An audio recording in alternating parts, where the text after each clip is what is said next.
పిల్లలు పిలుస్తూ ఉంటాం. పరిసరాలు పరిజ్ఞానం బాగుంది. మీ అవేర్నెస్ ప్రోగ్రామ్ నాకు తెలిసి సార్ అనుకుంటున్నాను ఇదంతా అరేంజ్ చేసింది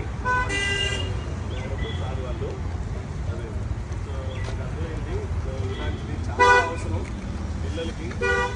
యోగానే కాకుండా ఈ అందరి తల్లితనము, తర్వాత పెద్దవాళ్ళని గౌరవించుకోవడం, ఈ అంశాలన్నీ కూడా మంచి విషయం. అందుకంటే ముందుగా నేను ఈరోజు ఒక మంచి విషయం నేర్చుకున్నాను. ఏంటంటే పెన్సిల్ ఎరేజర్ కదా ఎంత ఉపయోగపడుతుందండి అది మనకి. నువ్వేం చెప్పావు, నువ్వేదో స్టోరీ చెప్పావు, పెన్సిల్ ఎరేజర్ కదే కదా. అది చిన్నపిల్లోడు ఎంత పెద్ద కథ చెప్పాడంటే మనకి తయారు చేసేది సొంతగా తయారు చేసేది కాకుండా ఈ మొక్కలు ఈ దారిని వెళ్తుంటే ఈ వాటర్లో ఈ ఫల వృక్షాలన్నీ ఈ పిల్లలు స్విమ్మర్స్ పెట్టింది. ఓకే. ఈ దారిలో మీకు కనపడే అన్ని దారిలో ఇటు కానీ అటు ఒడ్డును కానీ ఈ పిల్లలు పెట్టి. సో నాకు తెలిసి అందరూ చాలామంది స్విమ్మింగ్ చేస్తారని అనుకుంటున్నాను నేను ఇదంతా కూడా.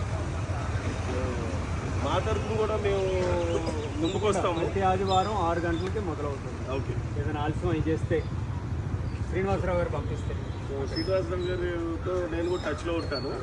సో ఈ పిల్లలతో ఆయన ప్రతి సంవత్సరం రారు. వాళ్ళు